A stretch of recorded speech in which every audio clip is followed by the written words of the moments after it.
Camp సంబంధించిన దురదృష్టకరమైన సంఘటన. So quiet an unfortunate incident. So ఈ క్రమంలో నాకు ప్రత్యేకించి ఈ సందర్భంగా నాకు ప్రత్యేకించి ఫోన్ చేసి గౌరవ ప్రధానమంత్రి శ్రీ నరేంద్ర మోదీ గారు నాకు ఫోన్ చేసి పరిస్థితి గురించి వాకప్ చేసి ఆయన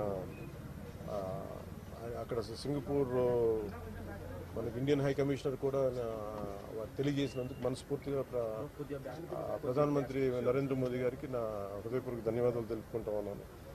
అలాగే మీటింగ్లో ఉండగానే నారా చంద్రబాబు నాయుడు గారు, గౌరవ ముఖ్యమంత్రి నారా చంద్రబాబు నాయుడు గారికి ఫోన్ చేసి కూడా వాకప్ చేశారు. వారికి కూడా నా కృతజ్ఞతలు తెలియజేస్తాను. అలాగే నారా లోకేష్ గారికి కూడా ప్రత్యేకించి ఫోన్ చేసి అడిగారు. అలాగే హోంమంత్రి అనిత్ గారు కూడా అడిగారు. అలాగే కేటీఆర్ గారికి కూడా నా ప్రత్యేకమైన ధన్యవాదాలు తెలియజేసుకుంటున్నాను.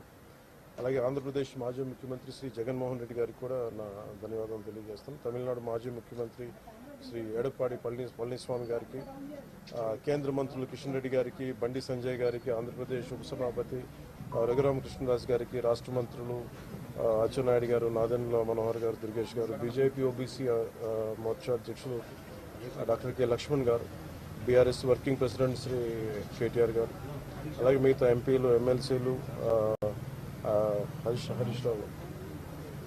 రావు గారికి, అలాగే ఆంధ్రప్రదేశ్ గవర్నర్ జస్టిస్ అబ్దుల్ నజీర్ గారికి, తెలంగాణ రాష్ట్ర ముఖ్యమంత్రి గౌరవ ముఖ్యమంత్రి రేవంత్ రెడ్డి గారికి, పౌర విమానయాన శాఖ మంత్రి శ్రీ రామ్మోహన్ నాయుడు గారు, ప్రతి ఒక్కరికి పేరు పేరున ధన్యవాదాలు. అలాగే నా తోటి నటినట్లందరూ కూడా మనస్ఫూర్తిగా ఈ సందర్భంలో నాకు వారి వాళ్ళ సందేశాన్ని నాకు తెలియజేశారు. వాళ్ళ గుడ్ విషెస్ చెప్పారు. మనస్ఫూర్తి వారందరికీ పేరు పేరున నా ధన్యవాదాలు తెలియకున్నాను. అలాగే నా ట్విట్టర్ అకౌంట్ ద్వారా, పార్టీ ట్విట్టర్ అకౌంట్ ద్వారా అందరికీ తెలియజేశాను. మీ అందరికి కూడా ప్రతి ఒక్కరు, అలాగే జనసేన నాయకులు, కార్యకర్తలు చాలామంది పూజా కార్యక్రమాలు నిర్వహించి త్వరగా కోలుకోవాలని చేశారు. వారికి కూడా ప్రత్యేకించి ధన్యవాదాలు.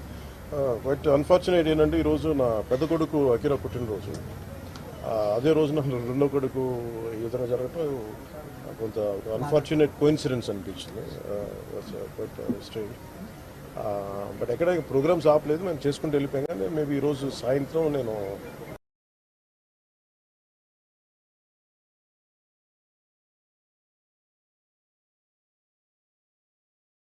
మొత్తం తెలుసుకొని చెప్పాను.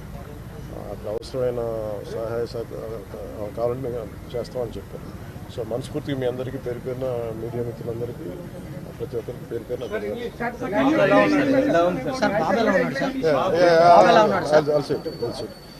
Now he is going through bronchoscopy, sir. He will be in general anesthesia. He will be going through bronchoscopy.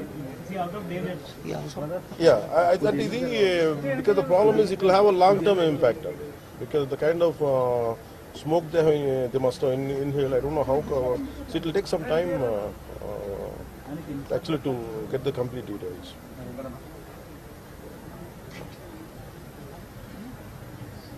So I'd like to convey to national media my wholehearted gratitude and heartfelt namaskars to Honorable Prime Minister Sri Narendra Modi ji for giving me a call and assuring me that everything is going to be all right. And he gave a great support through Indian High Commission in Singapore in a tragic incident which happened today. My son is being a part of it. And they were supposed to attend a summer camp with 30 students, and it resulted in some fire accident. And I was doing particular under